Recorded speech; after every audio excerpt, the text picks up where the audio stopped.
warahmatullahi wabarakatuh. Perkenalkan, nama saya Anissa Ika Marliana, mahasiswa Pendidikan Geografi semester 4, Universitas Muhammadiyah Purwokerto. Video ini saya buat sebagai tugas akhir pada mata kuliah Geografi Pembangunan. Tema video kali ini yaitu menumbuhkan budaya maritim bagi generasi muda. Pada video kali ini kita akan membahas 4 poin. Yang pertama, sejarah kejayaan bangsa Indonesia di bidang maritim pada masa kerajaan. Yang kedua, potensi kelautan yang dimiliki oleh bangsa Indonesia. Yang ketiga, permasalahan dalam pengelolaan laut bangsa Indonesia.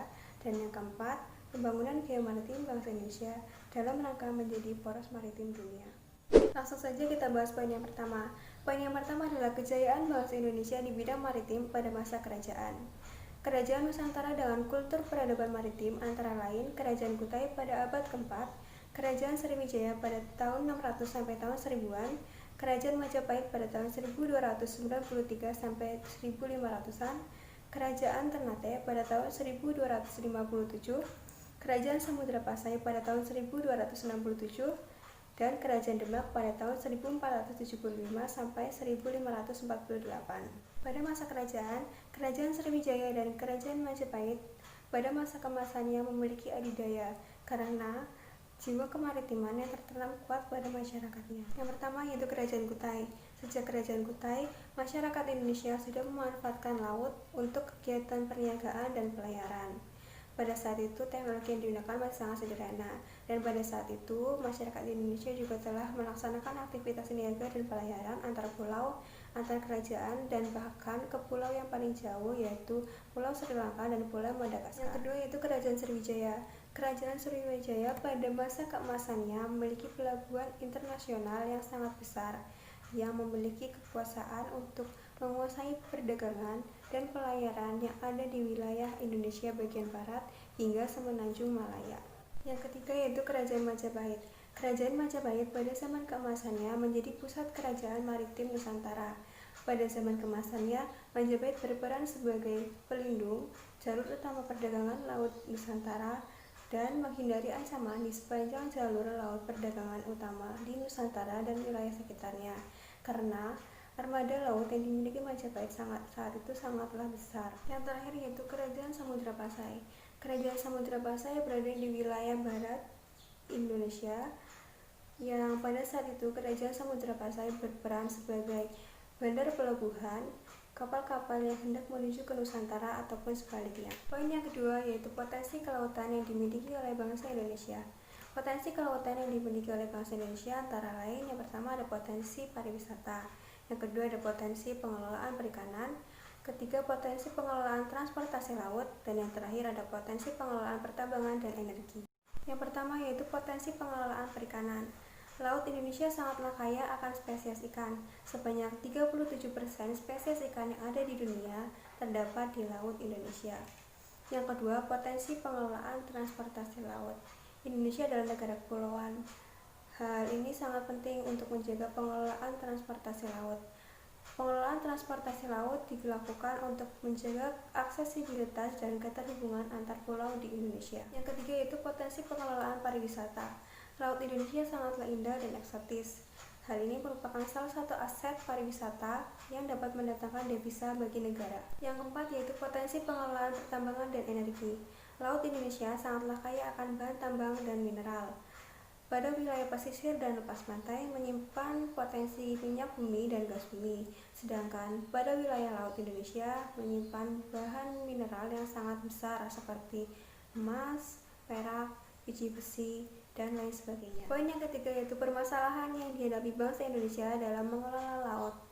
Dalam mengelola laut, bangsa Indonesia masih mengalami berbagai macam masalah, antara lain adanya peran pemerintah yang masih sangat lemah, seperti masih banyaknya kasus korupsi dan hukum yang masih belum merata dan adil.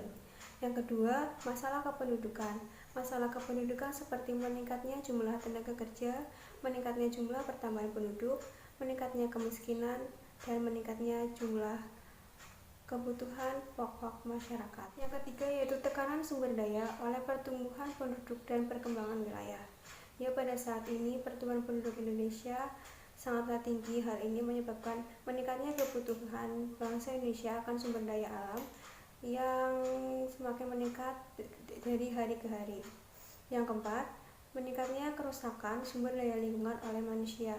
Banyak manusia mengeksploitasi sumber daya alam secara berlebihan dan tidak bertanggung jawab.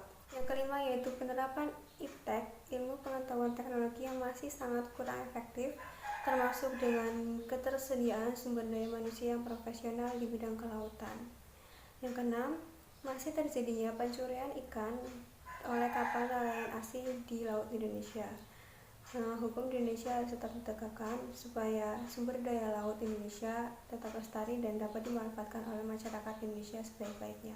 Yang ketujuh yaitu teknologi yang masih sangat sederhana yang digunakan oleh para nelayan Indonesia untuk mengeksploitasi laut.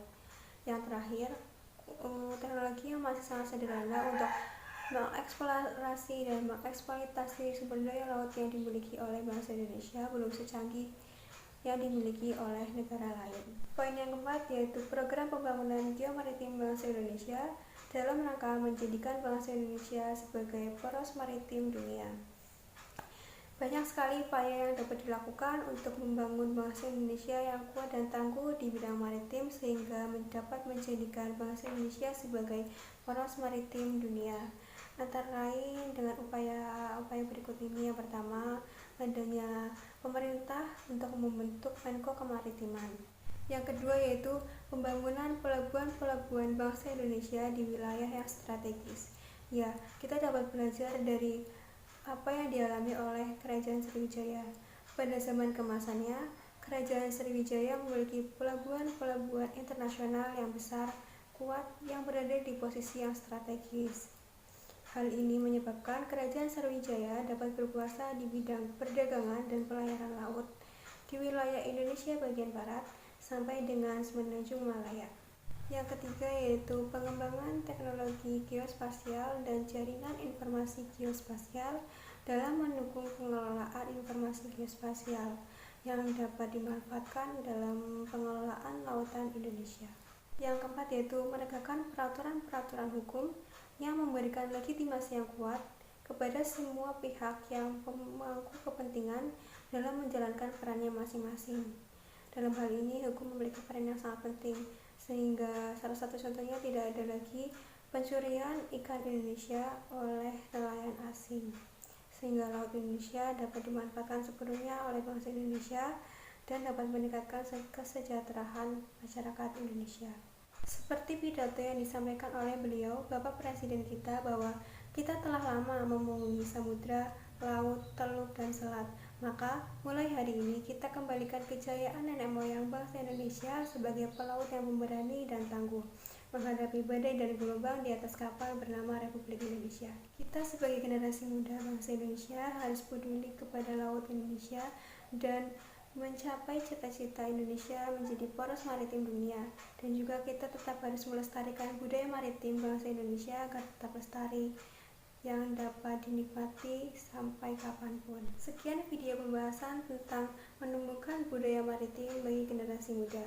Saya mohon maaf yang sebesar-besarnya apabila materi yang saya sampaikan masih jauh dari kata sempurna dan masih banyak kekeliruan. Terima kasih. Wassalamualaikum warahmatullahi wabarakatuh.